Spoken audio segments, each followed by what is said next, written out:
Your Excellencies, distinguished guests, ladies and gentlemen, my name is Richmond Osuji. In my capacity as MC, I warmly welcome you to this regional hub for excellence. I welcome you to this oil and gas opportunities house, and I welcome you to the DPR Nogik Center here in Lagos. And without much ado, Your Excellencies, I would now like to welcome the man who has led the management team of DPR to not only champion this cause, but to fight so hard and ensure that today has come to fruition. We must celebrate his patriotism, and we must celebrate his focus and determination to deliver a center such as this. Join me now to welcome the Director and Chief Executive Officer of the DPR for his address, Engineer Sarki Anwalu, FNSE.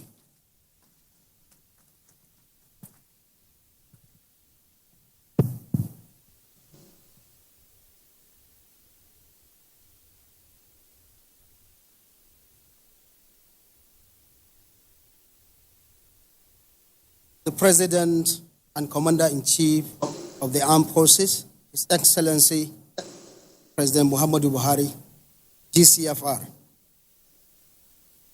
His Excellency the Executive Governor of Lagos State, Your Excellency the Minister of State, Petroleum Resources, Chief Tumepri Silva, the Honorable Minister of Information, distinguished Senator, Chairman of the Industry Committees, Honorable Members, Chairman of the Industry Committees, the Permanent Secretary, Minister of Petroleum Resources, the CEOs here with us and virtually with us, Captain of the Industries here present, gentlemen of the press, distinguished ladies and gentlemen. It is indeed my profound honor and privilege to welcome you, Mr. President, sir, and the Honorable Minister of State Petroleum Resources to this historic event. I would like also to welcome our legislators, the Governor of this state, eminent practitioners, and other esteemed guests who have joined us at this very auspicious occasion. I can say what a beautiful way to begin the year with illustrious President of you, Mr. President, sir, to commission this newly established National Oil and Gas Excellence Center in the DPR Annex here in Lagos, 7 Kopa Strait, Victoria Island. We are gathered here to create history together. My special thanks goes to you, Your Excellency, Mr. President, for granting the necessary approval for the establishment of this National Oil and Gas Excellence Center, NOGEC, and for graciously approving the relocation of the department head office to Abuja, therefore creating the opportunity for setting up of this ultra-modern, state-of-the-art integrated National Oil and Gas Excellence Center. The management and staff of this department owe you a debt of gratitude. I must commend the Nigerian oil and gas industry for its tenacity and resilience in the face of several challenges. The journey of NOGEC began with the express mandate of you, Mr. President, sir, for the industry to reduce costs, improve efficiency, and create employment. Based on these directives and the ministerial delivery priorities, the DPR identified 5 key initiatives that will help to achieve the intent of Mr. President's mandate. It is pertinent to note that the entire oil and gas business is hinged on the revenue and safety, which provide the basis of identifying the 5 initiatives that form the pillars of NOGEC. In few words, Your Excellency, sir, the Nigerian Oil and Gas Excellence Center encompasses industry-focused program that will drive strategic mediation in operation, skills and competence development, use of big data, Internet of Things, and artificial intelligence for decision-making, deployment of proven technology for secondary and tertiary oil recovery, as well as coordinated response for emergency. Today, we have concluded the framework and implementation modalities for successful take-up of these programs within the National Oil and Gas Center of Excellence for imminent commissioning. Your Excellency, sir, we have no doubt that the industry now has the resource and platform to interact, cooperate, collaborate, and on salient industry issues that remains impediment to cost reduction, safe operation, and optimum value optimization. Mr. President, sir, we are grateful for your visionary leadership and stewardship to drive Nigeria's energy security and economic sustainability agenda. We are also thankful to the Honorable Minister of State, Petroleum Resources, whose commitment to the industry growth has led to the establishment of this excellence center and landmark achievements. Distinguished ladies and gentlemen, may I once again heartily welcome you to the National Oil and Gas Excellence Center, the Integrated Industry Resource Center to enhance safety, value, and cost efficiency. Thank you, and you are welcome. Can I? That is the CEO of the Department of Petroleum Resources that has just delivered his welcome address, Sheikh Awolu. Thank you very much, Engineer Saki Onwalo, where he gave credence Director and Chief Executive Officer of Mr. President in ensuring that this dream becomes a reality today. He gave credence to the efforts Mr. President gave to them in ensuring that this center today becomes what we are all seeing. He said that the center will ensure operations that are competitive and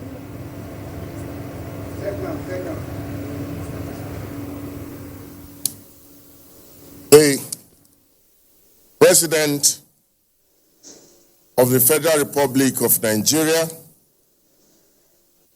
President Muhammadu Buhari,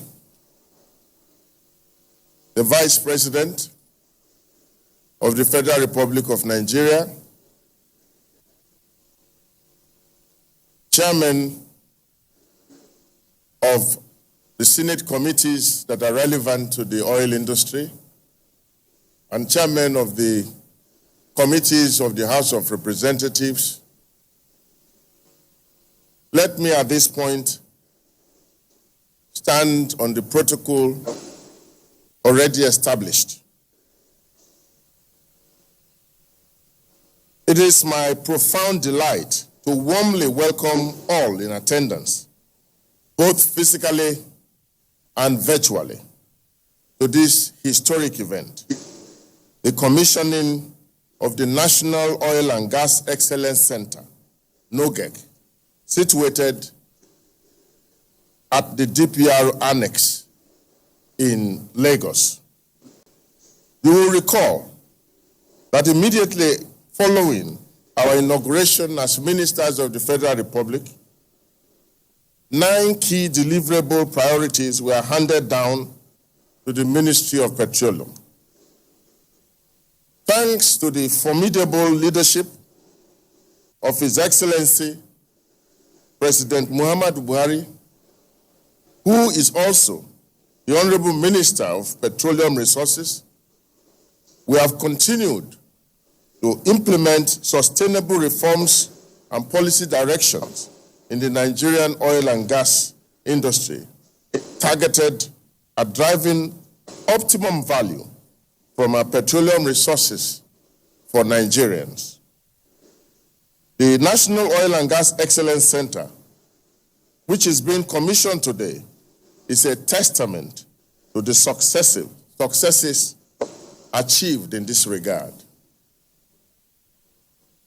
NOGEC has been carefully designed to support the achievement of the ministerial priorities, significant amongst which are cost reduction, increase in production, and value optimization in the industry. The center, under the direct supervision of the Department of Petroleum Resources will leverage the existing capacity of the National Data Repository, NDR, as a principal data warehouse of the industry to drive initiatives that will enhance safety, value, and cost efficiency across all operations in the industry. The establishment of the National Oil and Gas Excellence Center is not only a response to a safer, cost-efficient, and sustainable oil and gas industry, but also a strategic move to position Nigeria as a regional and global leader in cost efficiency, breakthrough solutions, and value-added services for the industry. Accordingly, and to achieve the aforementioned three-pronged value drivers of safety, value, and cost efficiency, the integrated NOGEG complex encompasses the following 5 units: Search, Rescue, and Surveillance Command and Control Center, National Improved Oil Revenue Center, Oil Recovery Center, Oil and Gas Alternative Dispute Resolution Center, Oil and Gas Competence Development Center, and Integrated Data Mining and Analytics Center. Let me take a few moments at this point to highlight the main elements of each of these centers to underscore its role in driving cost reduction, increasing production, and enhancing value for the industry. Search, Rescue, and Surveillance, SERAS, is a flagship program of the center designed to enhance safety management, emergency preparedness and response, and routine transportation for bed space management. SERAS will therefore drive cost reduction and improve operational efficiency across the industry. Conservatively, it is projected that upon full implementation of SERAS, the annual industry expenditure for offshore and remote locations, flight logistics, and emergency response will reduce by up to 50%. A significant gain towards our target of reducing cost per barrel across our operations. The National Improved Oil Recovery Center, on the other hand, is designed to promote the implementation of improved and enhanced oil recovery technologies to arrest the incidences of production decline and resultant high cost in many assets, especially in the matured Niger Delta Basin. In essence, the center will trigger secondary and tertiary recovery operations in the industry. The center will collaborate with operators, global technology centers, international oil and gas regulators, and other relevant parties to leverage experiences and best practices for application in Nigeria. Expectedly, the foregoing measures will result in reserves growth, production increase, field life extension, improved asset cycle cost, and reduced cost per barrel, all with positive impacts on national economy and investors' profitability.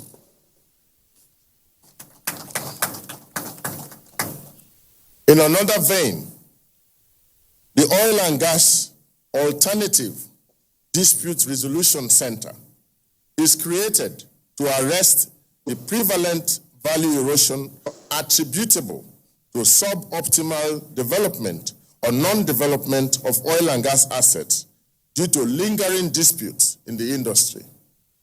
The center shall offer arbitration, mediation, and conciliation services, utilizing industry's technical experts who will provide fair and balanced resolutions of industry-related disputes from an informed position. The center will take advantage of resources of the NDR to ensure alternative dispute resolutions that results in value optimization in terms of resource growth and global competitiveness. By the same token, the other two units, namely the Integrated Data Mining and Analytics Center and the Oil and Gas Competence Development Center, are structured to position Nigeria as a top-tier destination for credible, bankable, and investment-grade data in the oil and gas industry to serve as a regional hub for competence development, respectively. These centers will provide cost-effective data and analytics solutions for investors, financiers, operators, as well as resources for oil and gas capacity building and trainings. In conclusion, I wish to assure all that NUGEC represents a state-of-the-art integrated facility that will provide the oil and gas sector with the much-needed technical and resource capabilities for stability, growth, safe operations, and cost efficiency for the benefit of all stakeholders.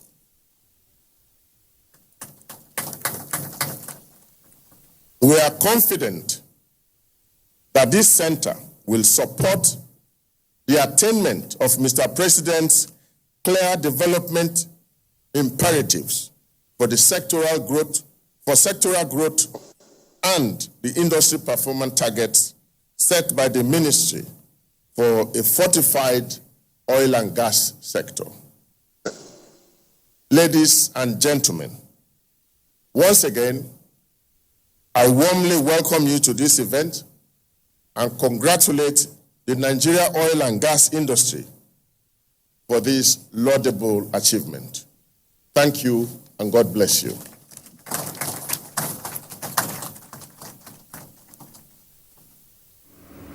Thank you very much, His Excellency Chief Timothy Silva, the Honorable Minister of State Petroleum Resources, address of welcome, where he said the formidable leadership of Mr. President in implementing sustainable reforms to drive optimal performance of the oil and gas industry has brought to the birth of this center, which he explicitly explained are categorized into 5 spaces. He said the center will ensure Excellence Center, better known as NUGEC, is structured to drive 3-pronged objectives that are critical for oil and gas industry stability, growth, and sustainability. They are safety, value, and cost efficiency. Nigeria is once again fully open for those willing to conduct business in a fair and equitable way. The center will afford the Nigerian oil and gas business and industry the crucial elements for competitive advantage in the changing landscape. The oil and gas industry will introduce and harness new technologies and ideas that will lead to development of new strategies that will attract and enhance inflow of foreign investments. The integrated center will also entrench Nigeria's status as a regional leader and position the nation for significant global impact in the provision of value-added services and breakthrough solutions for the industry in years and decades to come. Our focus is to look at what is best for the industry that will create more value for Nigeria. In order to comprehensively cover key areas of the industry and target the 3-fold values drivers of safety, value, and cost efficiency, the integrated NUGEC complex is structured to house the following centers. 1. Search, Rescue, and Surveillance Command and Control Center. 2. National Improved Oil Recovery Center. 3. Oil and Gas Alternative Dispute Resolution Center. 4. Oil and Gas Competence Development Center. And 5. Integrated Data Mining and Analytics Center. Search, Rescue and Surveillance (SERAS) is an industry-wide program established to enhance safety management, emergency preparedness and response, as well as bed space management and logistics services across the industry. SERAS will entrench safe practices, drive cost reduction, and improve operational efficiency across the industry. The SERAS Command and Control Center (CCC) is established at the National Oil and Gas Excellence Center, Lagos, while 2 other Rescue Coordination Centers (RCC) will be set up at Osubi and Brass in the first instance for effective coverage of areas of operations.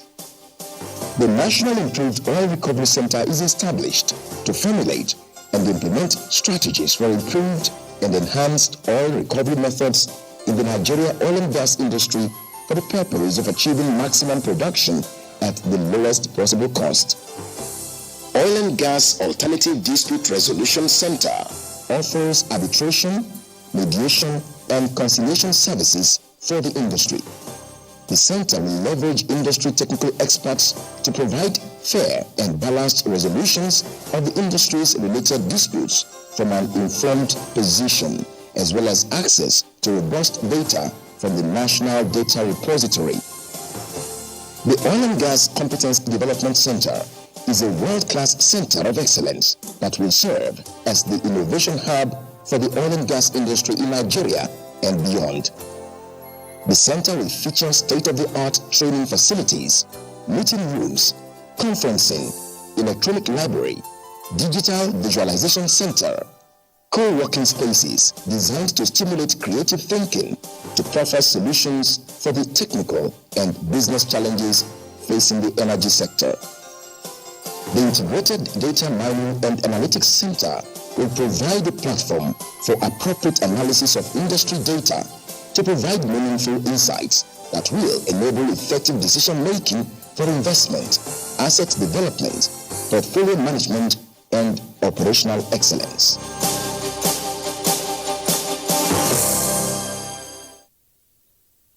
Indeed, the center is going to be for operational excellence and optimization of our industry's resources. So, commission and launch these very center today. It is now my pleasure and privilege to move all the way to Abuja, the Federal Capital Territory, as I welcome His Excellency Muhammadu Buhari, GCFR, President of the Federal Republic of Nigeria, to do us the honors after addressing us. Your Excellency, the stage is yours.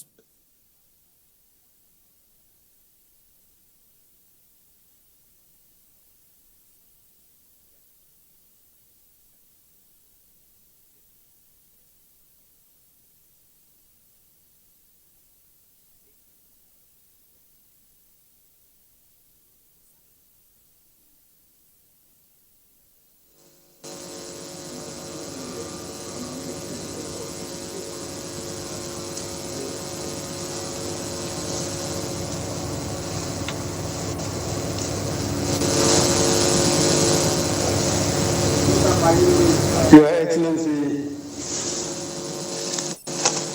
the Governor of Lagos State, members of the National Assembly, the Chief of Staff,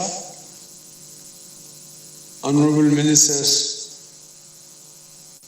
the National Security Advisor, senior government officials, Group Managing Director, NNPC, Director, Chief Executive Officer, Department of Petroleum Resources,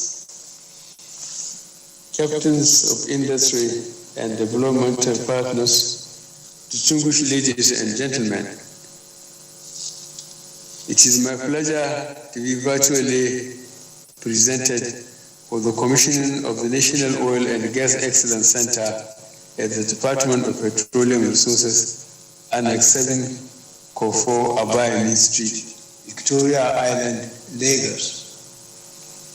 This center opens a new set of opportunities for the Nigerian petroleum industry in terms of investments, cost reduction, safety in operations, and capacity development.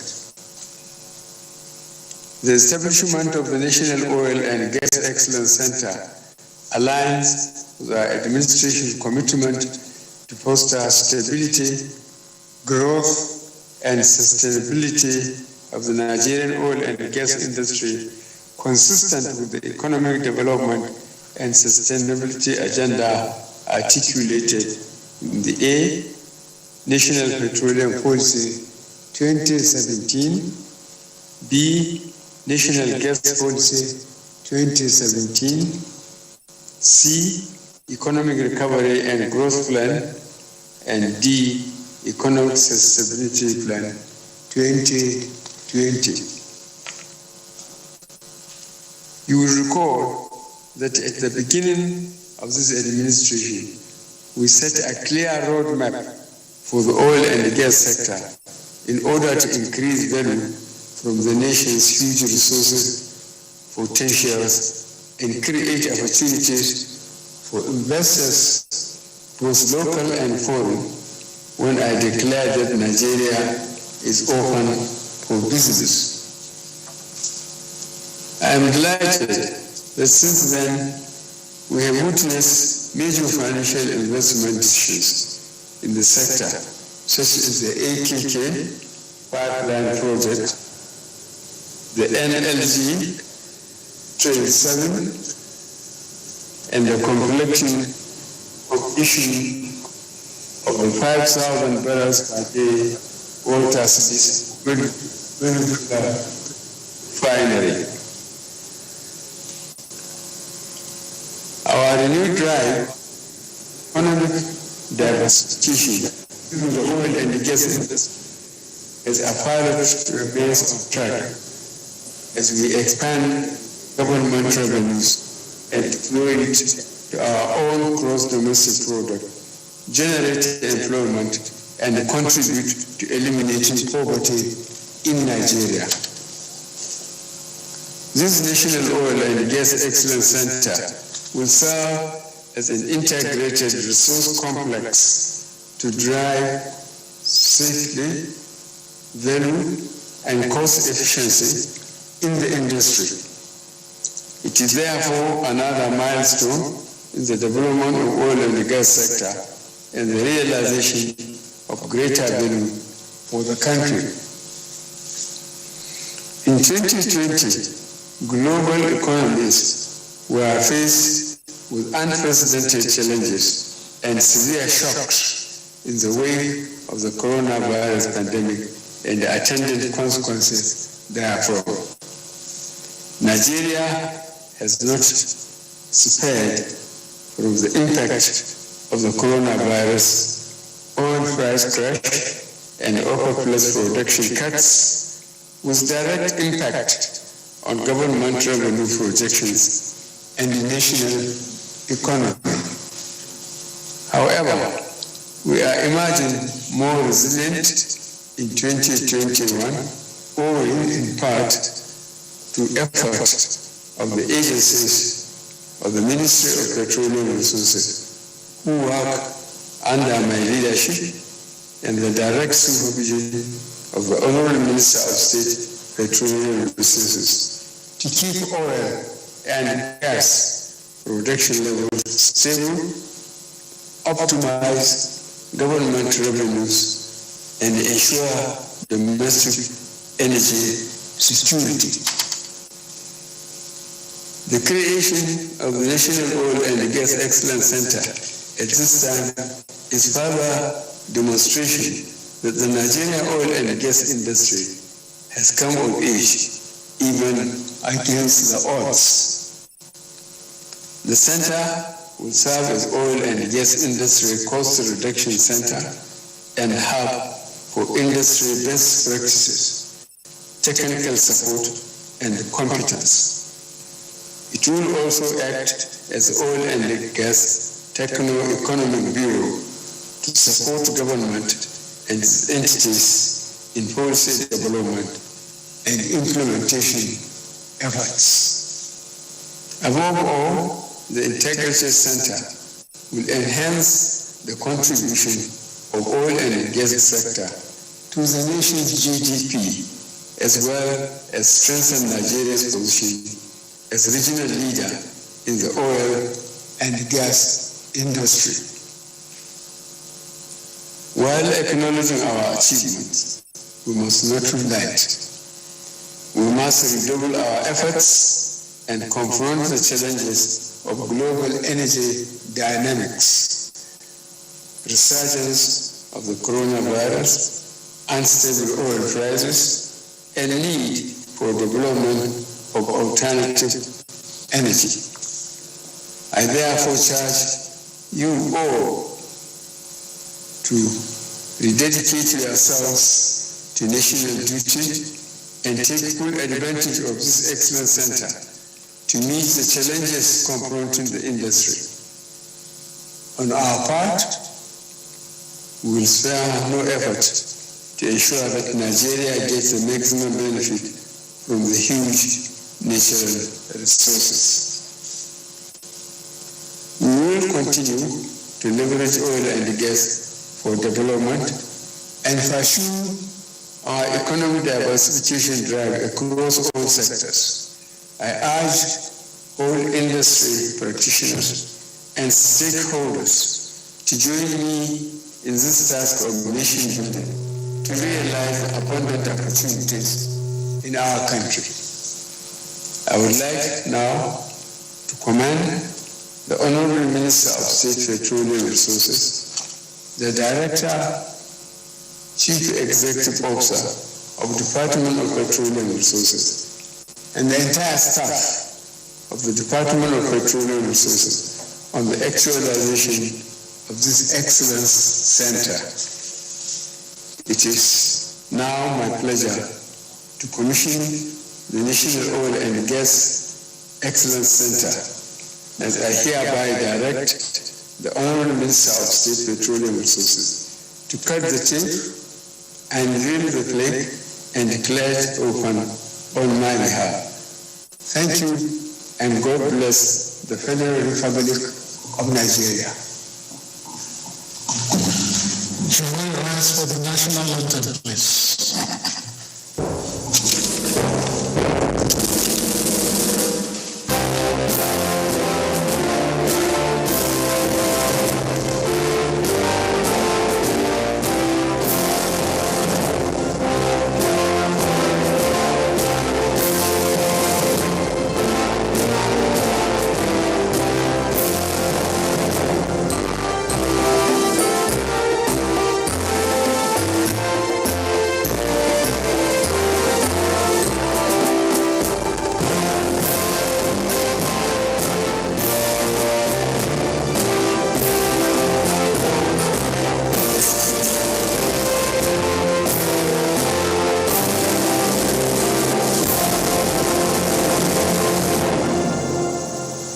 You may be seated.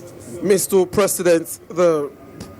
President just declared open the National Oil and Gas Excellence Center here in Lagos. Mr. President, while delivering his speech, reiterated the resolve of his administration to ensure continued growth in the oil and gas industry in the front row, for national development. The National Oil and Gas Excellence Center in Lagos is built on 3 pillars to drive safety, value and cost efficiency. The Honorable Minister of State Petroleum Resources, Chief Timothy Silva, while delivering his address, explained explicitly the major things that the center will be focusing on in Lagos. He said the center will focus on research, rescue and surveillance, Those of He you also in said your that the offices and center your here in homes, Lagos do not social will distance with your look at devices. You national are safe where you are, don't improved worry. oil recovery, Okay, so please, and also that let's the kindly center keep will to look at these gas alternative protocol dispute guidelines resolution, for the ribbon cutting. while That said, the Competence I would and like to Development very Center respectfully will also invite now His Excellency handle Chief its Timothy Silva, own sir, as you in will be led the by area the of building director, competence sir. and development. This He is your specifically briefing, so said please lead that the Oil Minister and Gas Alternative and proceed. Dispute I'll be joining you Resolution there. Center So please remain seated in the hall. Everything will be will streamed live for you. address Thank you. suboptimal development of oil and gas assets associated with lingering disputes and its attendant consequences. As we can see from the screen, the dignitaries and led by the Honorable Minister of State Petroleum Resources, Chief Timothy Silva, are walking towards the entrance of the center to unveil the center, while accompanied by other captains of industry that are seated in the hall. They are heading to the entrance of the building to unveil the building for operations. The building has been declared open by His Excellency, the President of the Federal Republic of Nigeria, President Muhammadu Buhari, where he reiterated and said that his administration will ensure that the oil and gas industry continue to ensure growth and development. Now we'll hand over to the Honorable Minister. This National Oil and Gas Excellence Center for the benefit of the oil industry and Nigerians in general, to the glory of God.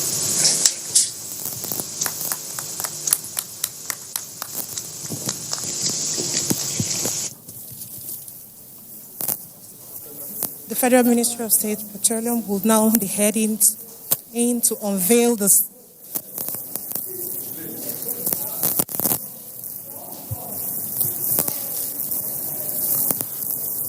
Department of Petroleum Resources, National Oil and Gas Excellence Center, 7 Kofua Bayomi Street, Victoria Island, Lagos, commissioned by His Excellency Muhammadu Buhari, President, Federal Republic of Nigeria, on Thursday, 21st January 2021.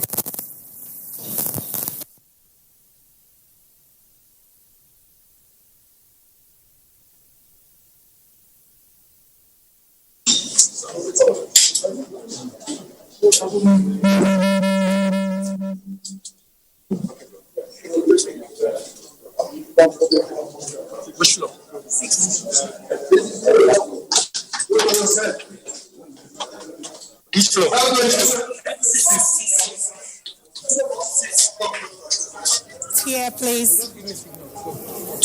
There's a second lift here. 6. So the phone don't go there. The Honorable Minister of State Petroleum Resources, Chief Timothy Silva, in the building, accompanied by the Chief Executive Officer of the Department of Petroleum Resources. They're taking a tour of the facility to inspect the center and have an overview of the building. Right there is being led by the Chief Executive Officer to be shown around each department and how each department will be functioning by the time it becomes operational. The CEO of the Department of Petroleum Resources explaining to the Honorable Minister of State Petroleum Resources what this particular department will be doing when the center becomes fully operational.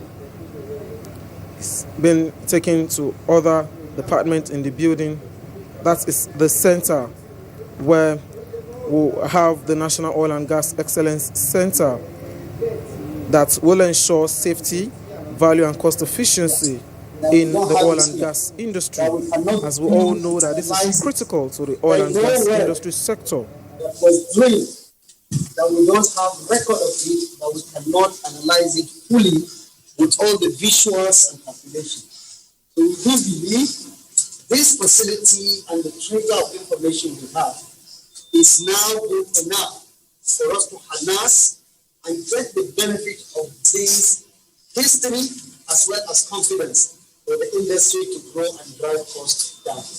We have every men and women that are working tirelessly to put this data together, and all the kinds of data that is essential to make oil as cheap as possible out of the reservoir.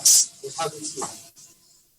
We use best available technology, and we have support of all the international best renowned companies that are engaged in this business, that we are working together to ensure that we utilize this facility. Yes, sir. And we have, it's going to be very interactive. People are coming to get information, seek information, and also develop capacity and competence of everybody in terms of people that will now take this data and make it meaningful and change it into cost reduction and more money to be made. Yes. Thank you. Thank you, sir.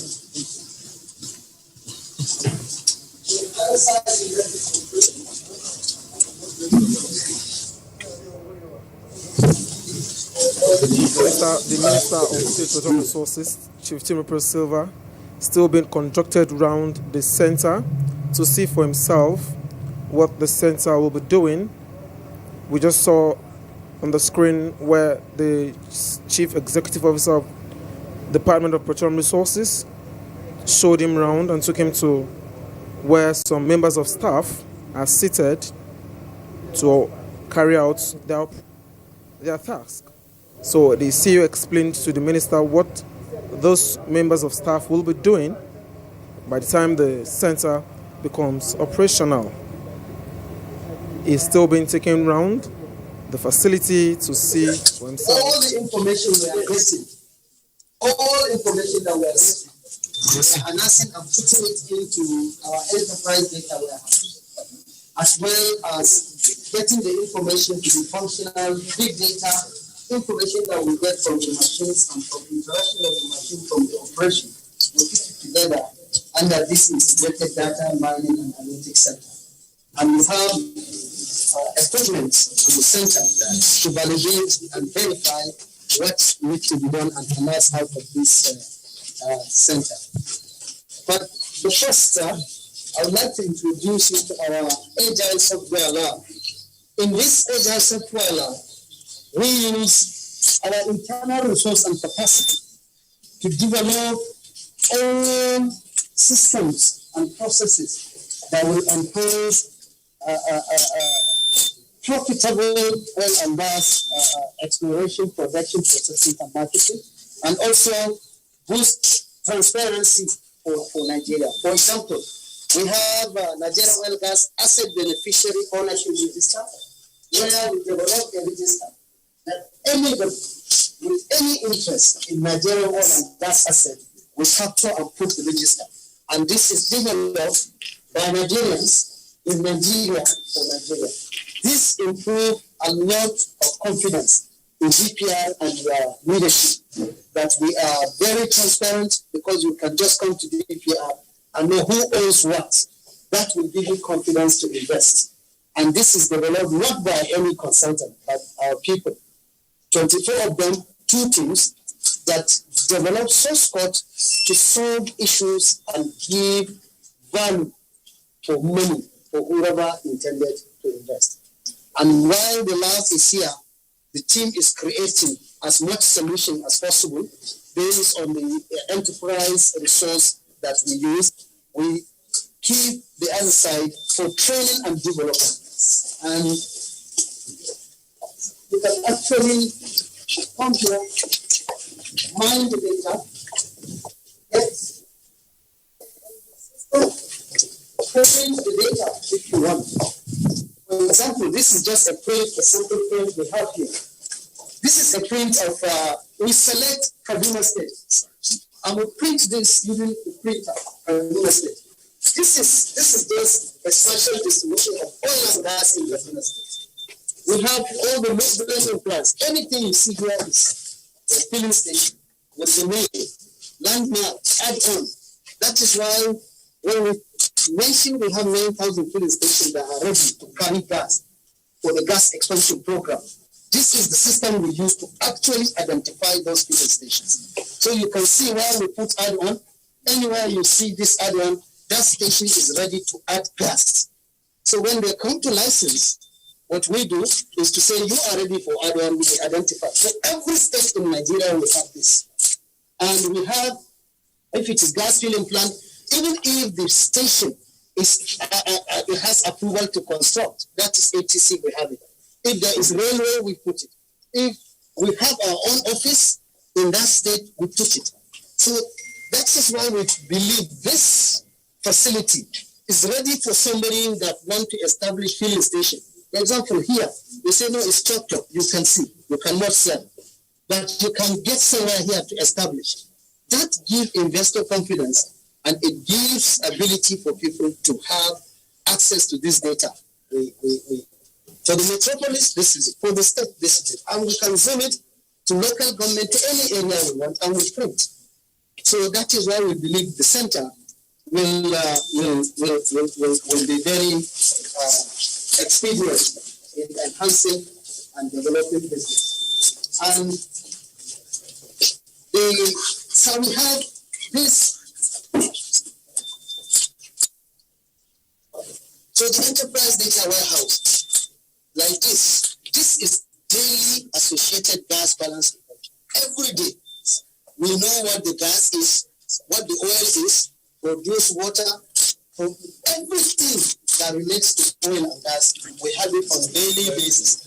Yes, we have it on daily basis, so we can do reconciliation and see exactly what are we really having.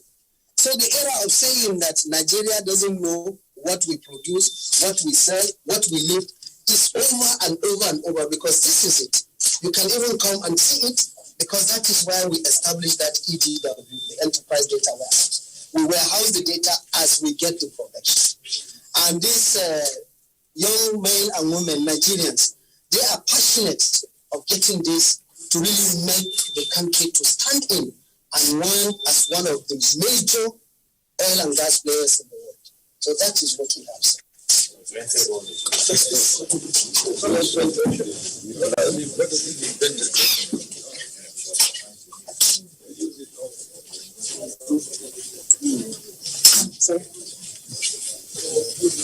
The Honourable Minister still taking round the National Oil and Gas Excellence Centre.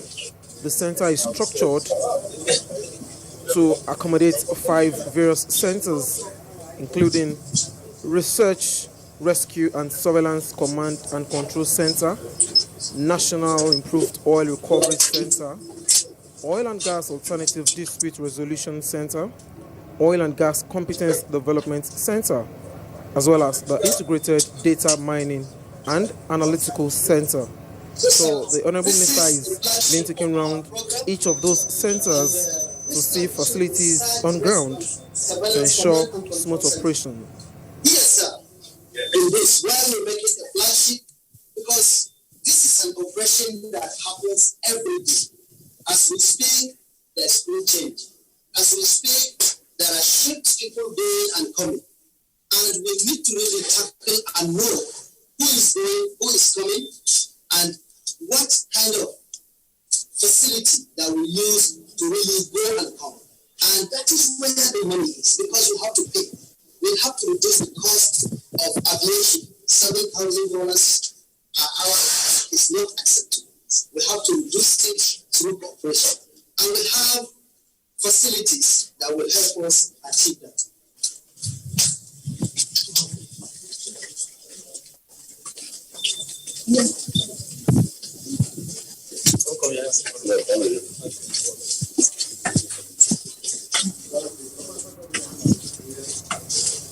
The National Improved Oil Recovery Centre, the Command and Control Centre that we set for the flagship of the program. We have our own servers, and for now, we can tell you total number of people working offshore right now, people that exchange today, people that are coming tomorrow. So we believe if we can get account of those people with their nationality, with their training, with number of Nigerians there, number of Americans, Europeans, Indians, we all know real time. And those are the people that are there. So with that, we can really plan and we know the movement and we make the best stress management and we get if there's any emergency, we know the medical history of that person that called for an emergency. And so if you look at this, just to show the offshore movement, I think this is today's offshore movement. And we have 96 people. This is real time. We have their names, we have their age, we have their nationality, we have everything as we speak today. So it is functional already. So all that we need to do is to make sure that this movement and frequency that is really managed and controlled, rather than paying, rather we have to cooperate and make sure that since this data is live, is functional. And we have history, we can go back 2 years, 3 years, we try to capture, and we can really forecast. For example, if during COVID, when we see, the surge, we know the movement and we control. Like so far as we speak now, we have 96 people that move in and out of Nigerian offshore industry. And that will cover not only offshore, land, swamp, and everywhere. And that is why we create and integrate wisdom into the program. So that even the downstream facilities, we have the inflow and interaction of people in those facilities. You have the highest number of movements. Yes, right now. Chevron. You see, Chevron have the highest number. So you can actually see and get, you can filter by company, by location. So you will now manage the equipment, which helicopter is running, and we need to have this capacity to really manage the movement, as well as capacity to manage the incident if it happens. And even now, the system with the launching has capacity to manage security emergencies. Because if there's any attack, we will get at least first information. If there's anything, we can get first information. So that is Mercedes. And we believe this as flagship of the entire center, because this is what is live now, and we roll it. It will definitely drive cost and enhance benefit for Nigeria and the industry. Kudos to your leadership.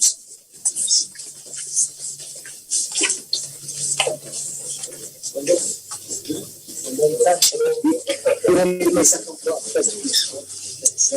have 0 flows.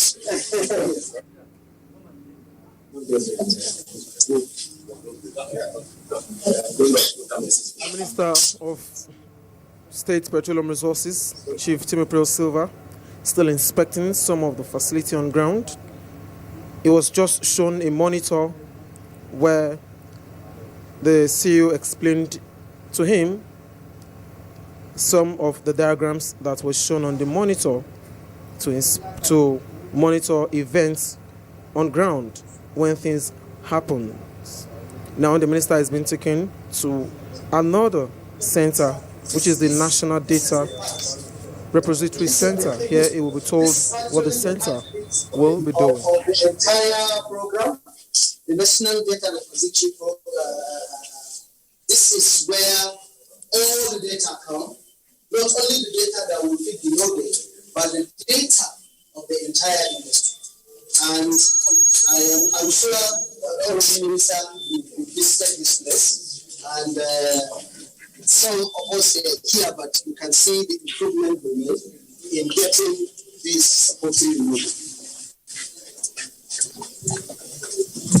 Right, let's start with right. We start with right first.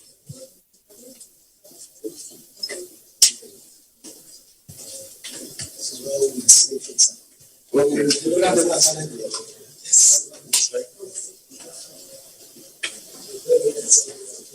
So, sir, this is the industry.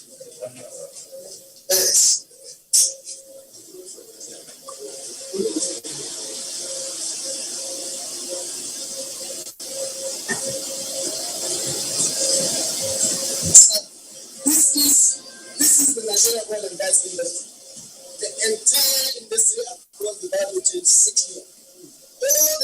information that we get, whether it's subsurface, surface, operational information, human information, management, everything.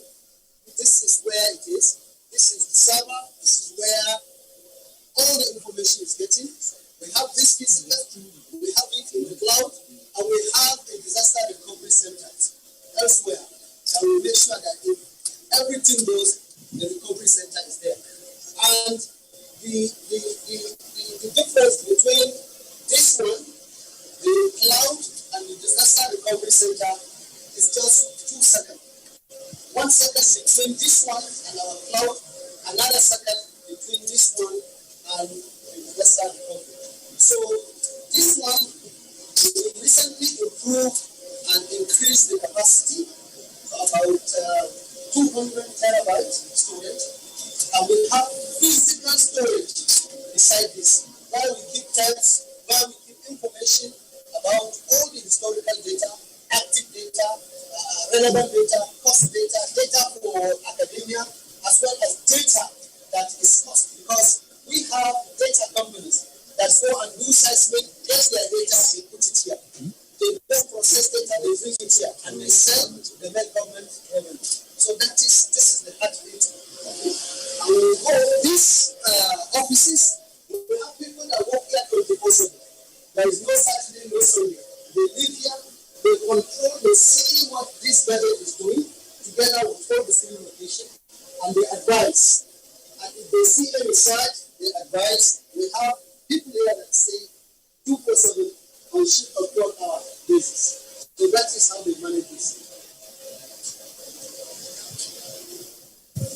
Yes.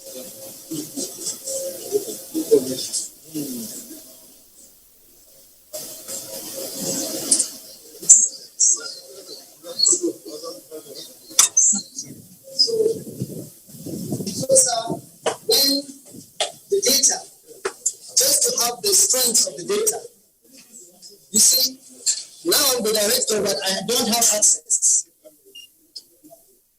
I deactivate my access after the data processing of the marginal field. We only have one person in Nigeria that have access to this. But I intend to expose him today and remove him and nominate another one. So that he will open, you see what is in. But if he open, he will no longer be.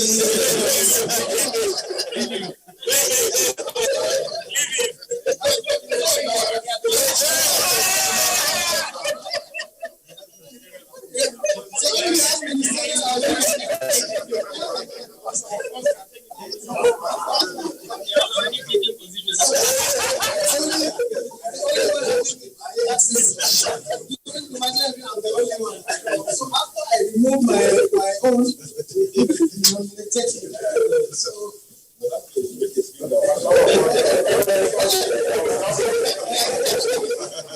because that room actually is the real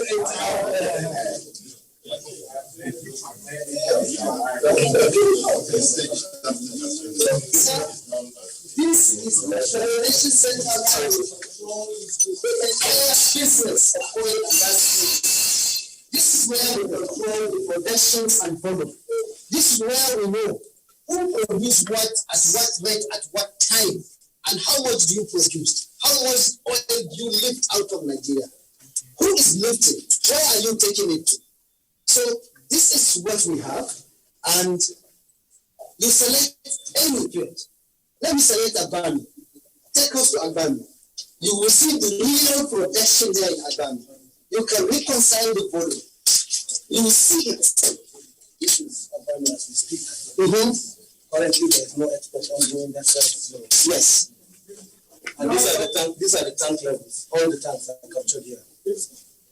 So you see, sir, the areas of saying that we don't know what we produce is not there. We know even the tankage. We know the volume as you produce into the tank. And as we load, we follow, we track all the ship that is coming to Nigeria. Zoom to Nigeria, please. Let us see the ships that are coming to our country. And we see it on real basis, real time basis. As you load, you see the change in draft for the ship. If it gets and you see the volume, and you see you get the field where the loading is, and you reconcile, this is the volume that is there. And you see, this is Usan. No. Okay, the loading program. Yes, the loading program. These are probabilistic. If I come down, you see what is actually loaded. Yes. Let's just go on. So we forecast. We even know how much. For example, in February, we know the estimated loading that will come. So we will now program it, whether it is oil, whether it is condensate, which ship is coming to pick, where it is taken to. In fact, we use this tool to know who is buying Nigerian crude, who is supplying us with products. We all manage it from here. So we know the trade volume between Nigeria and any country. And this, we believe, is, for example, this is the export. This is the monthly export. This is for 2 years. You can this is monthly. So each bar is 1 month. So let's go to December, which is just concluded. As we can see, in December, about 55.23 million barrels was exported, and India alone, 10.57 went to India. And you see the off-takers. I think China in December got 0, UK got 0, yes. But Italy got 1.9 million barrels from us. US have 3.2 million barrels, 3.27.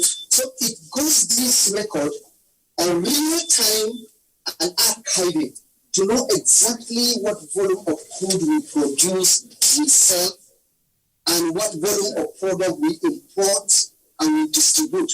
We can even zoom to see the port of discharge of product and the port of destination of crude.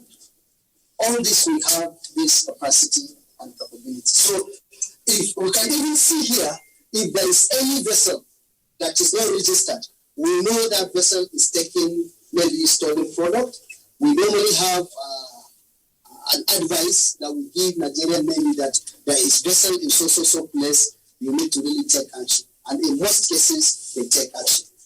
And every time we see this, you see that we use this, and this place also is managed 24/7 because the loading is being managed 24/7.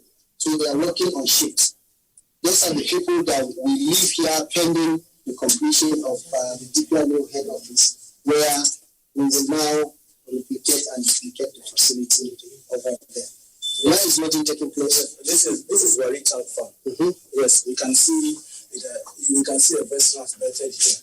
So if it is not expected, our people, we have an analysis and forensic team set up 24/7 that are supposed to be reconciling what is ongoing with what is actually approved.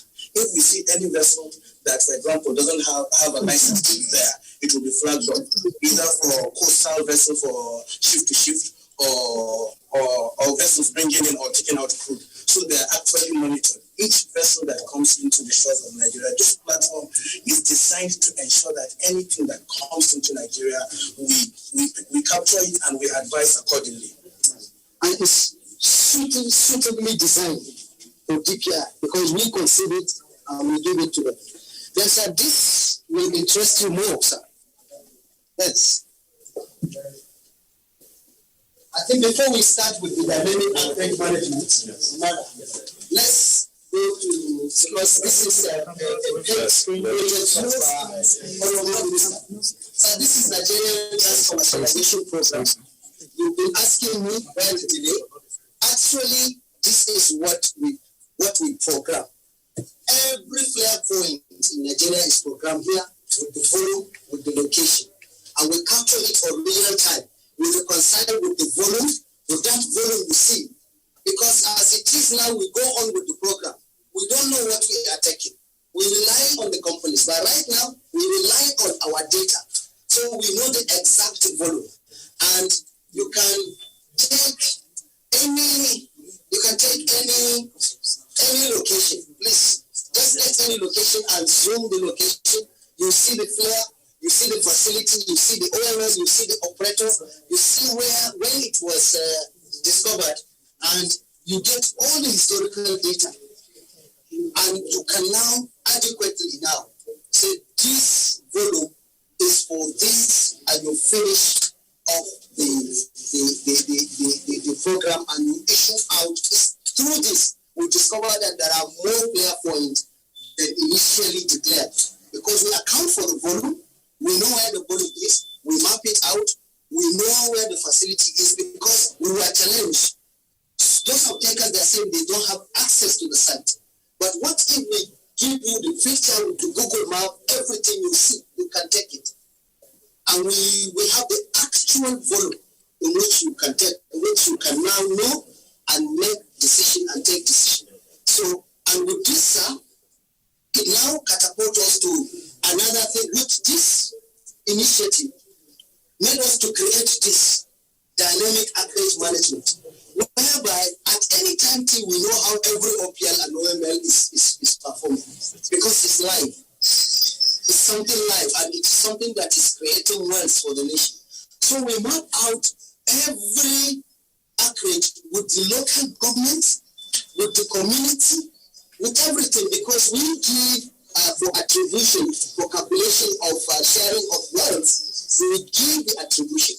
So to stop that issue of this is in my state, this is it, we now use this dynamic acreage management, and we put it to really print out of it and give it to Revenue Mobilization and Fiscal Commission with impeccable data, no issue. So that is why you see, sir, within the last 8 months, there is no argument. No state is arguing that I'm getting less or I'm getting more. And what we are trying to use for is to improve security of this facility. Because if it is down, then the state will have less money.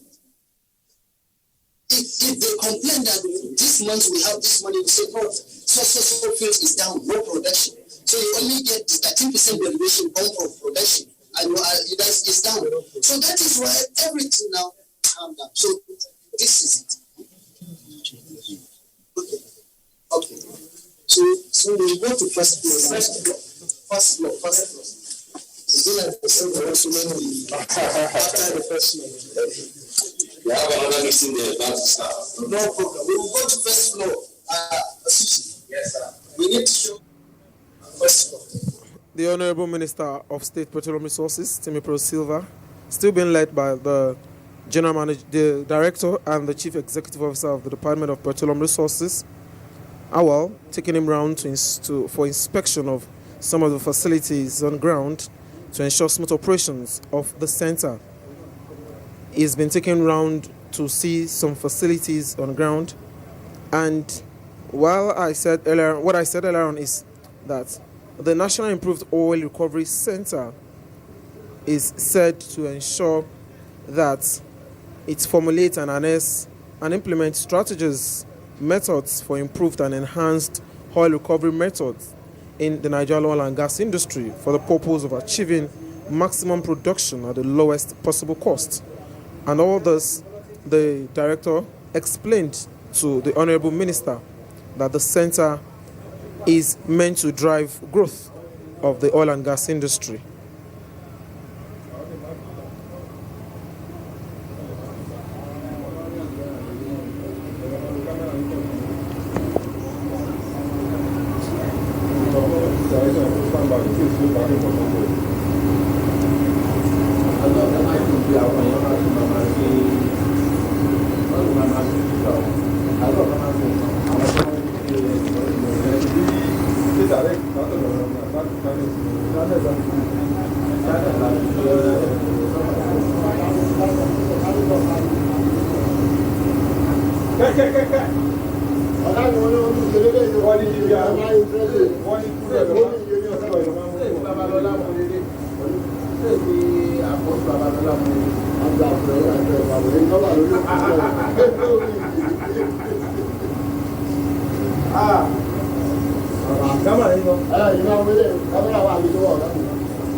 the letters we receive or you sign, when we sign it, it comes to this big page. So we call it the data.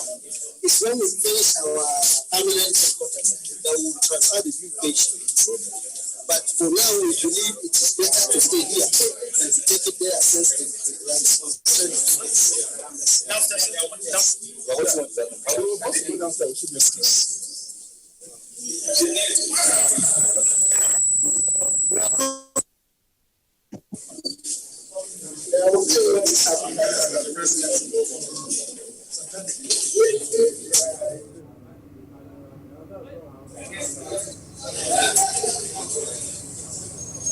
The Integrated Data Mining and Analytical Center, the CEO explained to the Honorable Minister that it will provide platform for appropriate analysis of industry data to provide meaningful insights into sustainable solutions and decision-making for optimal excellence, investment and planning purposes. Right there, the Honorable Minister and the CEO of the Department of Petroleum Resources, as well as other executive members of the Department of Petroleum Resources, are out of the center after taking a tour of the 5 key areas that will be handling various aspects. Now the minister is out and the CEO also out after taking a facility tour of the center.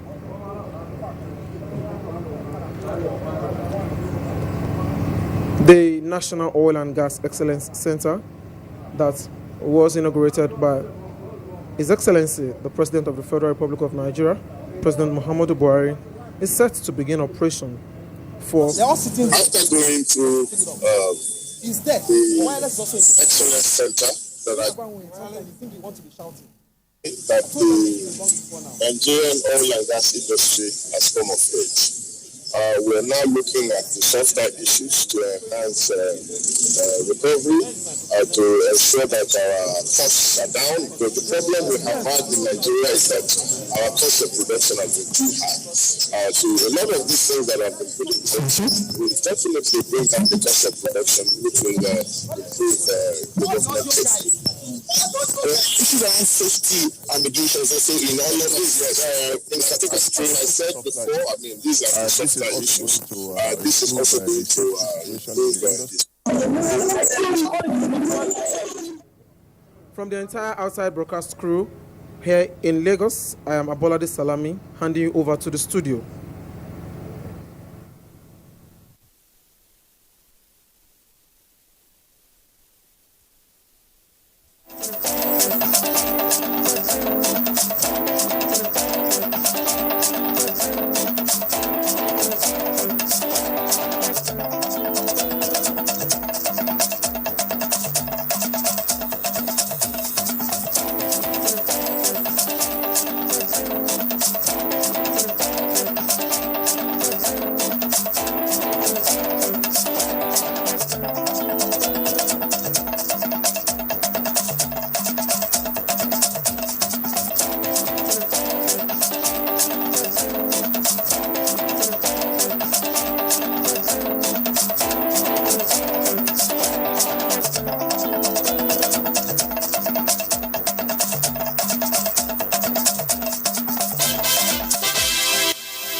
Hello and good afternoon. Thanks for joining us on Nationwide, an abridged version. I'm Ayodeji Makinde. President Muhammadu Buhari has made a case for Nigerians to see the payment of taxes as a solemn and patriotic obligation, saying that no nation has ever made progress without having to pay for it.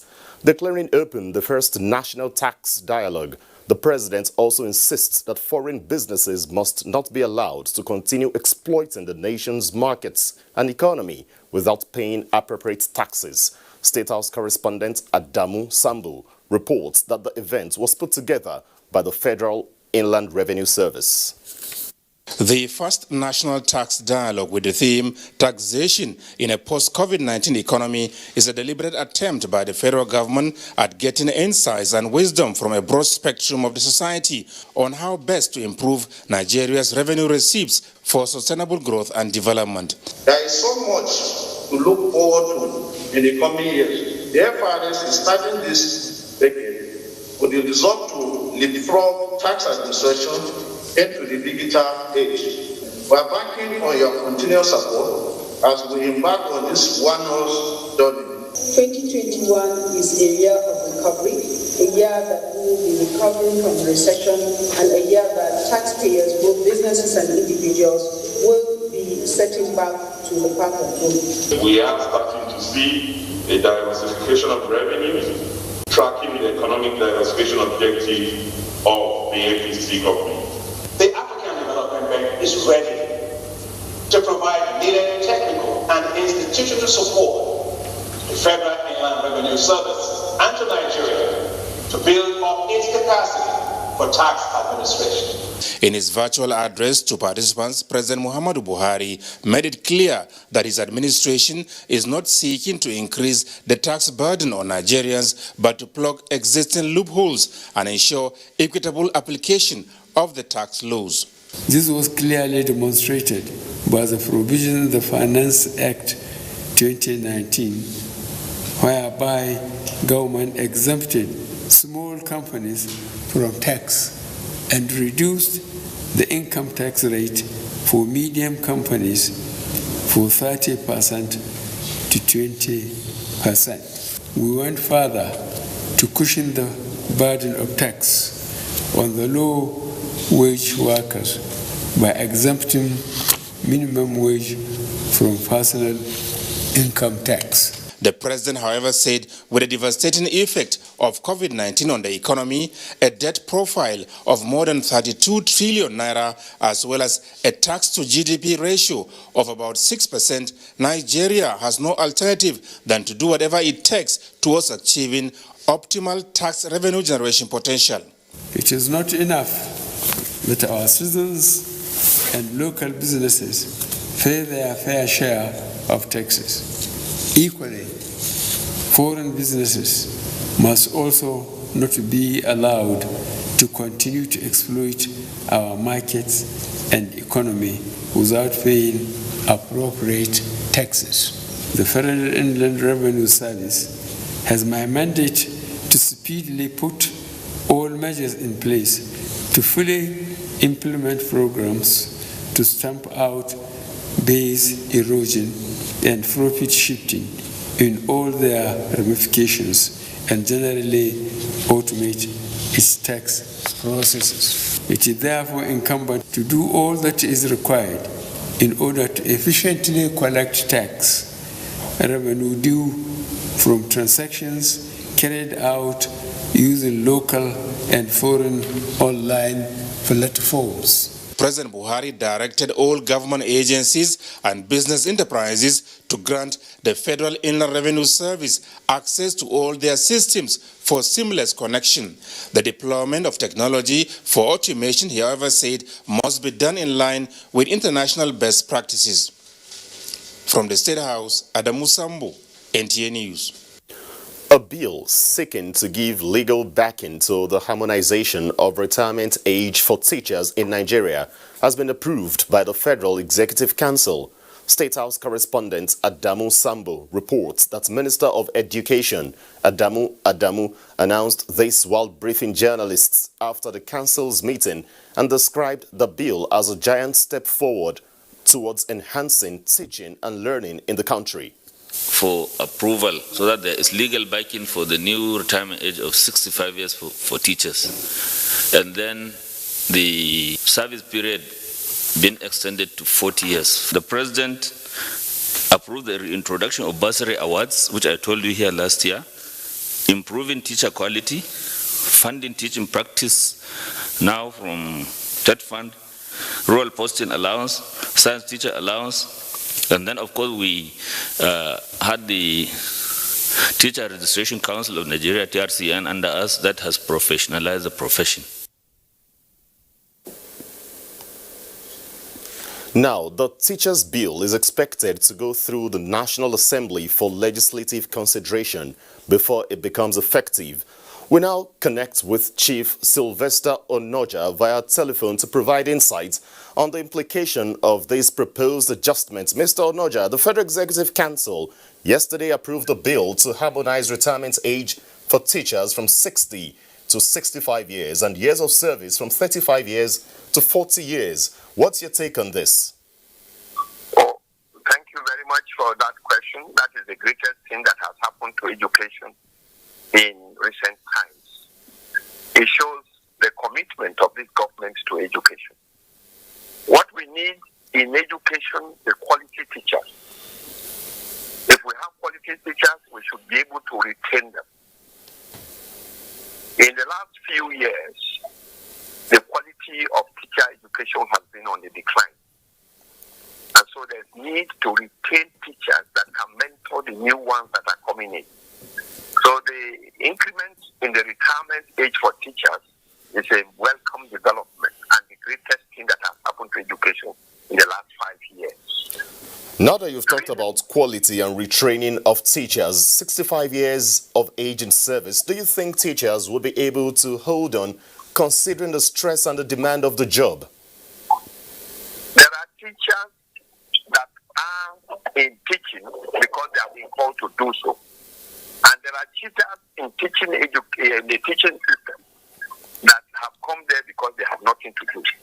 Those who are committed to education, those who answer the call to come and serve and to serve people will stay. The reason is this: teaching requires mentorship. You know, if you come into the teaching profession, you look onto those who are there before you, they learn from you. Now that is no longer there because people who have no business with education are now in the education system. We need to have people who are committed, who are devoted to education, to serve others and to serve this country well. Retirement age for teachers in many parts of the world, for example, in the United States of America, retirement age is 67 years. In Germany, it's 68. There are countries that teachers retire at 70. Because if you have education, the key to education is continuity. Those who know should teach people who ought to know. We now have a system where those who do not know are teaching those who ought to know. With this extension, the few people, the number of people in the teaching profession that have been properly trained can now mentor others and train others so that excellence can be brought to education. We already know that the bill also proposes a reintroduction of bursary awards. Will that attract the best brains to the profession? That is the greatest thing that has happened to education. We need to attract the best brains to education. In other countries that have done so well in education, it is their best that go into education. Not in this country, the worst are the ones who go into education. Those who go into education are those who do not have anything else to do. Now, if we, for example, take JAM, those who score about 300 and above in JAM examination are the quality of people we need to go to teaching. And the only way you can make teaching attractive is to make teaching attractive, is to attract the best brain and give them best conditions. That is what this government has done. If you recruit the best teachers, the best entrance into the university, they take to education, they go on bursary, and when they live there, they earn the highest salary that is paid to everybody. I mean, for those who work in the oil companies, those who work in the central bank, those who work in customs, if teachers can earn that salary, the best brains will go into education. And we owe it as a duty that only the best is good for this country. And the way we can get the best is to make sure that the best brains teach the best students that we have. In Nigeria, education as of now has no legitimacy. What do I mean by legitimacy? Legitimacy is that the right people are teaching and the right people are learning. Because teachers are not encouraged, the right people are not teaching and the right people are not learning.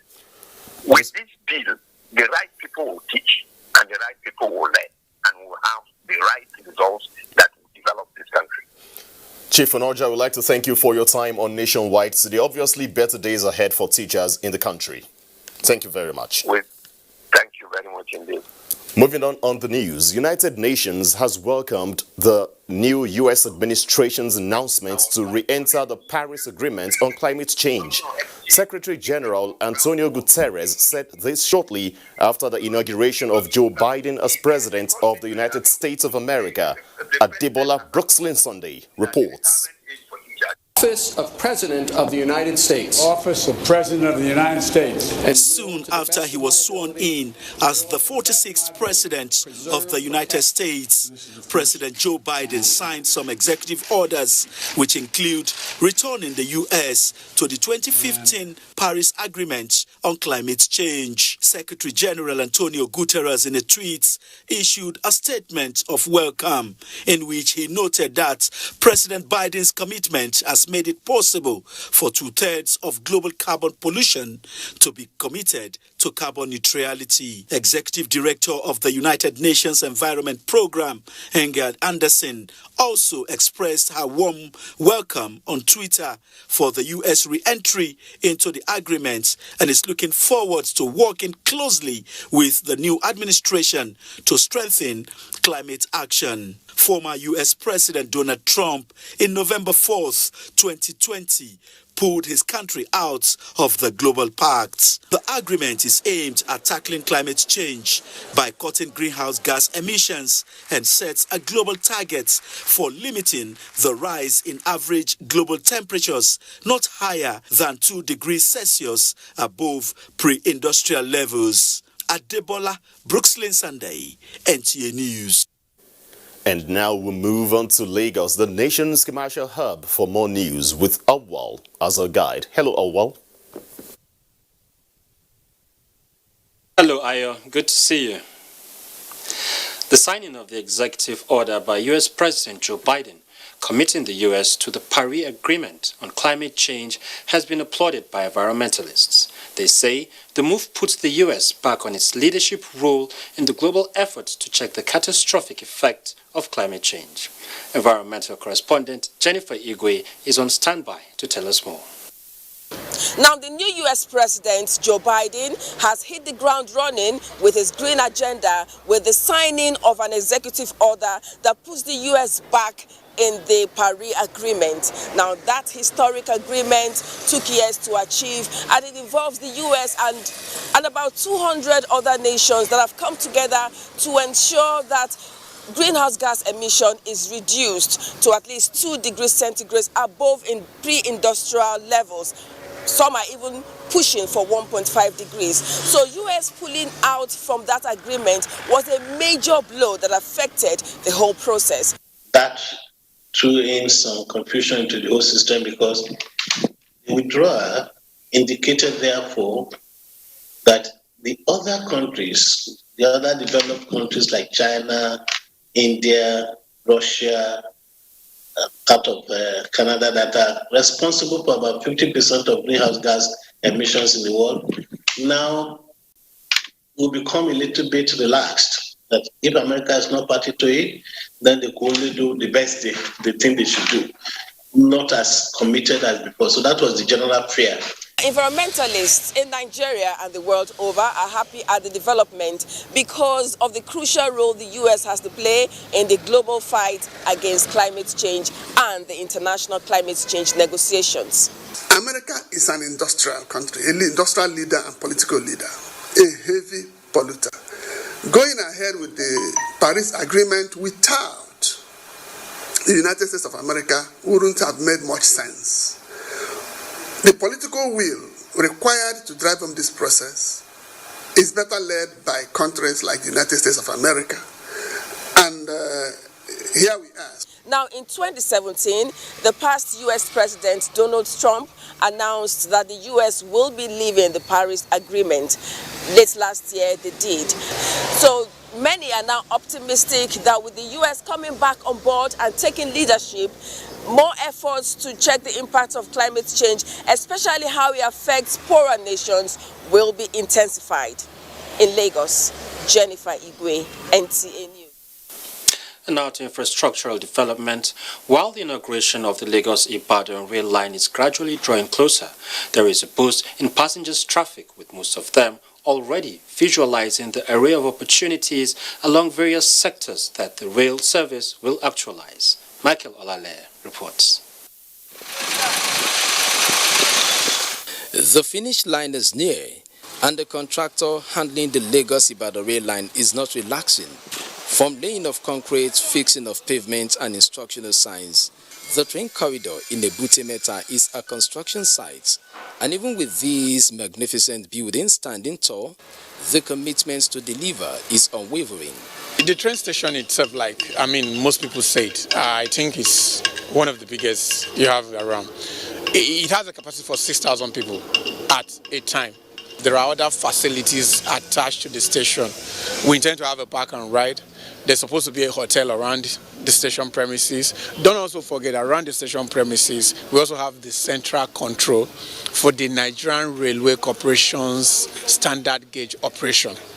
So in that central control, you should be able to see all activities, whether it's in Abuja, Agbo, or Lagos. The situation on the track can best be described as a scenario where hard work speaks louder than voice, and the only sound audible is that of the diesel multiple unit, as passengers' patronage leaps from 50 to 75% with total capacity of 8 coaches. It is a win-win situation for most passengers who are not just excited, but counting the gains. Meaningful development already starting with real estate businesses, telecom businesses bringing mass. You see outdoor advertising, everything coming around the corridor because of new life is being open to Lagosian and reducing the gap between Lagos and Ibadan. This is the first time Tijani Ibrahim and his wife will board the train from Ibadan, and their definition of comfort differs. It is a concept built around environmental and emotional wellness, which to them, the train service perfectly delivers. You get tired, you get exhausted, you are worrying about a lot about things, but if you now consider that, you can use the train, there are a lot of things. One, you can actually work while on board the train. Then another thing is that it gets cars off the road. It will get cars off the road. So when cars are off the road, we would have less pollution. I can get to Lagos with all my produce without getting spoiled. That what happens on the road, the trailer is actually, or the truck is not working well and all of. But the train doesn't happen. 2 hours, I'm actually in Yaba. I'm in Ebute Metta. I want to supply my goods. So meaning that the farmers are also guaranteed their income. As the project nears inauguration, the next line of action by the Nigerian Railway Corporation is to boost easy accessibility to its services. In Lagos, Michael Olale, NT News. You're watching NTA Nationwide. Time now for a break. Don't go away.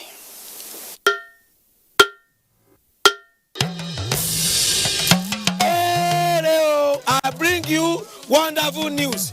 The village headmaster is coming back to your screen.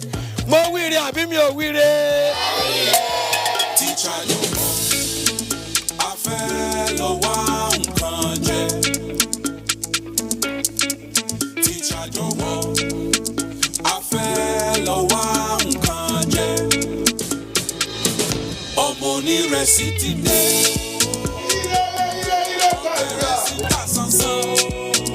Go na better school for last meeting. Not be all this on a rugged school for Ijabi. I don't know for you. Second, it's called Oja Village. Kadesi, we no happy at all.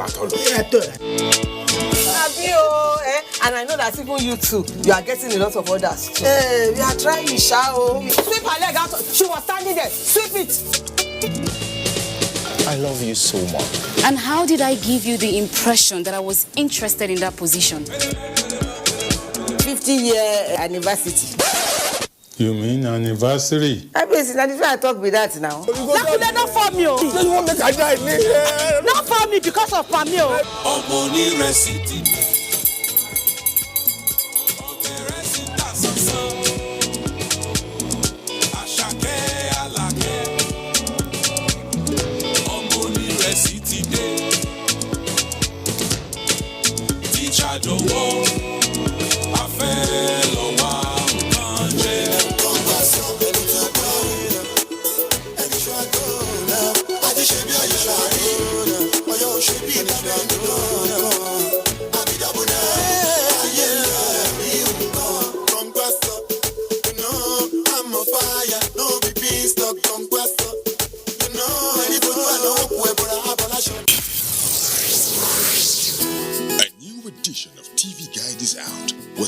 focus on the game changer, His Excellency Governor Abdullahi Sule of Nasarawa State. Broadcasting in the digital economy, Maxwell Logo gives an insight. This edition also features Nancy Naji of AIT, a name synonymous with business. Meet the NCDC boss, Dr. Chikwe Ihekweazu. TV Guide, your indispensable companion, also x-rays the relevance of social media in the modern society. Meet some TV professionals who have impacted their spaces and other inspiring stories in sports, entertainment, and lots more. Grab a copy at the vendor near you or NTA stations nationwide. TV Guide, your indispensable companion.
You're welcome back. The National Commission for Refugees, Migrants and Internally Displaced Persons has flagged off the distribution of relief materials to 400 IDPs in Yobe State affected by the onslaught of Boko Haram terrorists in the northeast. The Federal Commissioner of the Commission, Senator Bashir Garba Mohammed, says the items were meant to elevate the sufferings of the targeted beneficiaries. Yunusa Suleiman has details. It is the maiden distribution exercise in the year 2021, but among numerous livelihood supports to IDPs in Yobe State by the National Commission for Refugees, Migrants and Internally Displaced Persons.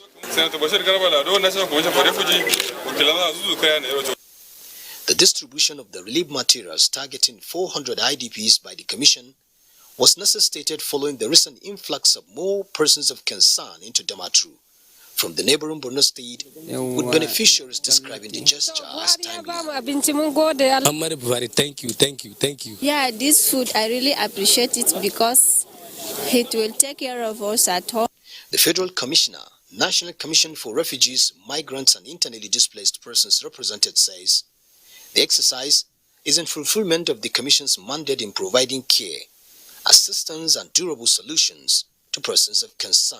The Commission, with the support of the Central Bank of Nigeria, has commenced another program to substantially address the issue of durable solution for displaced persons, known as Project Reliance. Our only call is for them to sustain the support and also to expand the housing construction for IDPs. The Commission, since inception, has been partnering with Yobe State government in response to the flights of IDPs as well as other vulnerable groups in the state. In Damaturu, Yunusa Suleiman, NTA News. Maiduguri is our next port on Nationwide, with Abubakar telling us more about university resumption. Over to you, Abubakar. Good afternoon, Ayodeji, and thanks for joining us. Borno State government, in its quest to eradicate youth restiveness, is making sustained efforts by engaging the youths in programs and policies of government. It is in line with measures to ensure economic recovery as normalcy returns to many communities in Borno. Yagum Subukar takes a look at the situation. This is one among the several projects of Borno State government where youths are actively engaged in its execution. A development that will no doubt assist in eradicating youth restiveness and other forms of social vices among youths in Borno State. It's been assisted me to a lot of things, like now I'm planning to get married through this work. Professor Babagana Zulum So we thank him and we thank God for advise us and he give us strength and courage. These were some of the testimonies from youth in Borno State who are beneficiaries of government's project as part of the post-insurgency economic recovery and youth empowerment. Research has proven that over 60% of the nation's population are youth. Employment generation is one of the cardinal objectives of the Zulum-led administration. This is why youths are being incorporated in the scheme for provision of jobs. This development, according to the youths, is a milestone in the administration of Professor Babagana Umar Zulum, as it has created windows for self-sufficiency, especially for the active age group affected by the long years of insurgency. Borno State government spends 75 million naira monthly for disbursement to youths. Last year alone, the state government spent nearly 900 million through this ministry. UNDP came in and said it was a very good program. They took over for only 3 months. According to the commissioner, plans are underway for selection of 100 youths in each of the 27 local government areas to be engaged in the WASH program of government in addition to other activities. In Maiduguri, Yagum Subukar, NTA News. Tertiary institutions in Borno State have reopened for resumption of academic activities after 10 months of closure as a result of the coronavirus pandemic. The University of Maiduguri resumed with stringent measures in place for the observance of non-pharmaceutical COVID-19 prevention measures. Rebecca Baturi completes the story. After nearly 10 months of lockdown and Academic Union of Universities strike, Nigerian universities and other tertiary institutions are continuing academic activities for the 2019-2020 session. Some students of University of Maiduguri have resumed in compliance with the January 18 resumption, preparing for balance of examination, which was left behind since March last year when COVID-19 made landfall, leading to lockdown. Most of our students yet to arrive in other states, but we are hoping within this week most of them will come and we are eager to write our exams. Once I heard the rumors that school will resume, so we started making inquiries by preparing to face our exams. The university community has stepped up and sustaining the production of antibacterial hand washing soap, hand sanitizers and face masks for use by members of the academic and neighboring communities. We fumigated the hostels. We are now fumigating offices and classes. So this one is ongoing.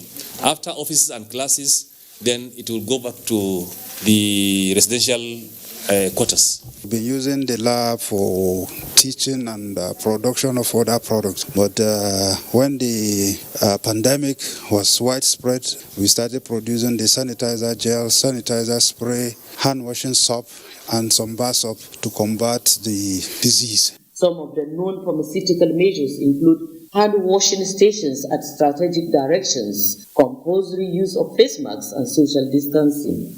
In Maiduguri, Rebecca Baturi, NTA News. You're on to Nationwide on the Nigerian Television Authority.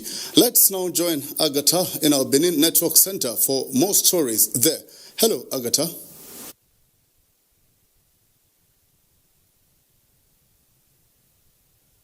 Joining us in Benin and still on COVID-19 to check the spread of the virus. Edo State Public Works volunteers have commenced a campaign to sensitize the public and enforce COVID-19 safety protocols in public places. Judah Bugu monitored commencement of the exercise and reports that the volunteers were briefed by the state coordinator on modalities and scope of the enforcement before takeoff. The exercise, which focuses mainly on ensuring that members of the public wear their face masks properly and regularly, kicked off at Ring Road and Urban Market area, with the volunteers educating motorists, passengers, traders, and pedestrians on the need to protect themselves and others from the deadly virus through the use of face masks. From today, so we all day, as a driver, no allow any passenger enter your motor if you don't wear face mask. Earlier, while briefing the volunteers on the method to be employed in ensuring compliance with the safety protocols, the state coordinator warned that any of them who violates the safety protocols will equally be punished. He charged them to shun extortion, intimidation, and violation of human rights. Sensitization is never too much. As you know that our people at times could be very nonchalant when it comes, obeying simple directives to save their own lives. The volunteers are expected to bring violators of the safety protocols before the Edo State COVID-19 mobile court and forward video or picture evidence of their enforcement to the state coordinator on daily basis. The exercise will be reviewed every 10 days. In Benin, Jude Abugu, NTA News. To security now. In the wake of rampant kidnapping and armed robbery attacks in Benin and environs, Edo State government, in collaboration with security agencies, is working out a formidable security architecture for adequate protection of lives and property of citizens. This was the center of discussion when the state governor, Godwin Obaseki, was interacting with the new commissioner of police recently posted to the state. Elizabeth Omoko reports. Decrying the seamless slow progress recorded by the state command in the resolution of high-profile crimes committed in recent times, particularly the jailbreak, which occurred when the NSAS protest was hijacked, and the recent situation where inmates allegedly walked out of the police command's headquarters. Governor Obaseki says it will no longer be business as usual. The primary responsibility is to Edo State and the people of Edo State. And to the extent that you acknowledge that and you're prepared to work with us locally, we will continue to give the full support that we need to. We don't want to see the police as the federal police. We want to see it as the people's police. Police that is supposed to defend and serve the people of Edo State. The new CP is promising to work with other sister agencies to rid the state of criminal elements. The new police boss takes over from CP Babatunde Johnson Kokumo. In Benin, Elizabeth Amako, NTA News. And that's it from here. Nationwide continues in Kaduna with Salamatu. But right after this break, stay. Youths are about the greatest assets the country has at the moment. It is therefore not surprising that the administration of President Muhammadu Buhari is strategically responding to the yearnings of the youth through multiple projects and programs. Youth Entrepreneurship Support Years by Bank of Industry, the Youth Investment Fund by the CBN, and several other conditional cash transfer programs. Recruitment of 774,000 social workers, majority of whom are youths, and so many other projects that are beneficial to youths directly or indirectly.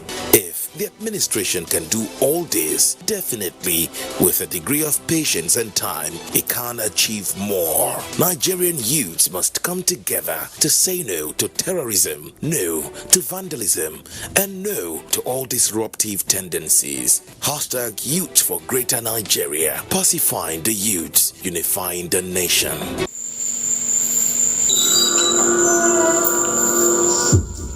Life can be very eventful. We curiously expect things to happen, even when we don't know what. Our human nature makes us like and repost lots of information. Some are unverified, inciting anger and hate. Sometimes innocently, other times the urge to break it first. This, in most cases, has caused destruction in many nations.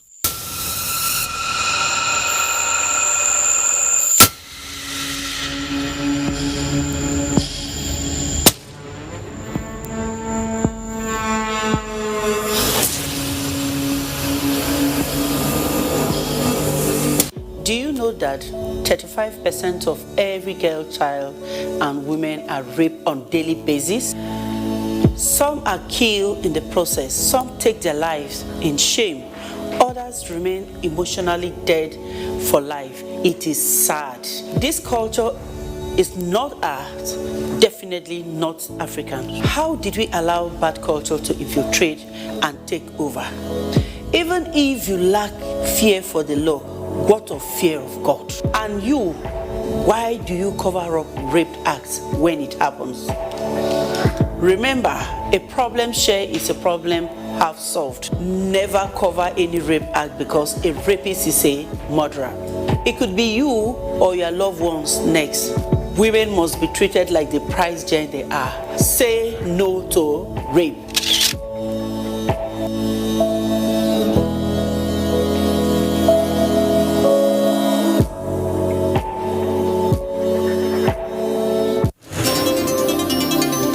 NTA News 24. A 24-hour news station brings to you news and happenings 7 days a week. News at 10 a.m., news update at 11 and 1 p.m. News desk at 3 p.m. and 6 p.m. and late evening news at 11 p.m. Follow us on any of our platforms and keep abreast of events and current affairs within and outside our shores. We are on DSTV channel 419, GoTV channel 46, Star Times channel 101 and Free TV channel 703. Join us.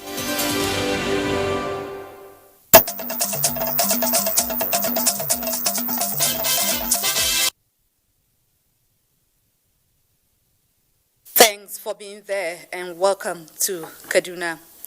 Federal government says it will remain focused on rural roads development to promote food security and economic well-being of farming communities in Nigeria.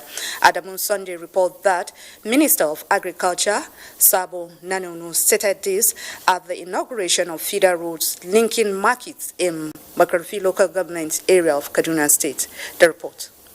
It is 4 kilometers distance between a number of whose main preoccupation is agriculture and Makarfi, which has the largest produce market in the area. Sanusi Ibrahim, while appreciating the federal government, is aware the road will facilitate movement and improve economic fortunes of the communities. The construction of the road is good. We can now transport our farm produce to the market with ease. Minister of Agriculture and Rural Development, Muhammad Sabo Nanono, said the administration of President Muhammadu Buhari is poised to turn around agricultural sector to make it the lifewire of economic development.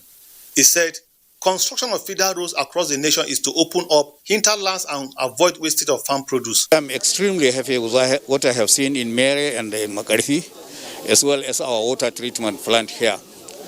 And all the roads, I think they are well constructed and they are connected to the places we want them to be. Connecting agricultural areas with markets and also farm to farm. It's an excellent job done by the contractors. While inspecting Kaurawali irrigation site, the minister said federal government is exploring the potential of the area in order to sustain all year-round food production in the area. Mohammed Sabo Nanono noted with satisfaction work on ongoing water treatment plant in the area and called on the benefiting communities to guard the facilities and ensure optimal utilization. In Kaduna, Adamu Sunday, NTA News.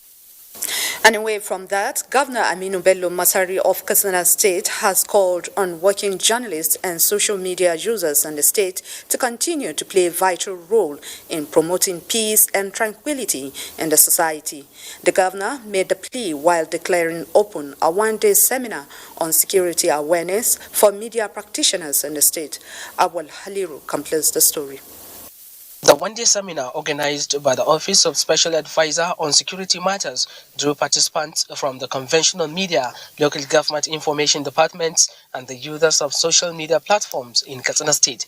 The objective was to create awareness on the need for media and users of the social media platforms to work in synergy with the state government towards enhancing security in the state through their profession. Governor Aminu Bello Masari believed that media should be a veritable tool to achieving sustainable economic growth and security. Whatever you do, you can only do it if there is peace. You can't go to mosque if there is no peace. Special Advisor on Security Ibrahim Ahmed Katsina restated the need for the media to put patriotism first in the discharge of its responsibilities. The chairman, Katsina State Council of the Nigerian Union of Journalists, Tukur Hassan Dan Ali, indicated readiness of the union to partner with the state government to reflect positive changes in reports of ongoing security challenges. Various papers were presented by resource persons on the challenges and the way forward. Awal Haliru, NTA News. That is it from Kaduna. He's back to Ayo Deji in Abuja. Thank you. And that's Nationwide this Thursday. I'm Ayodeji Makinde. Good evening.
From dusk to dawn, 24 hours a day, NTA International is with you.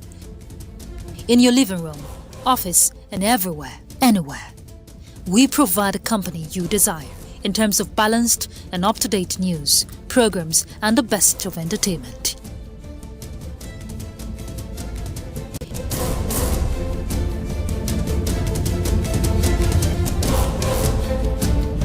Tune in to DSTV channel 251, GoTV channel 91, Freeview channel 264, or live streaming via www.visiontv.co.uk. Application for iOS or Android. You can also see us on Facebook and YouTube for quality content on the go. NTA International, Africa's window to the world. It's wonderful.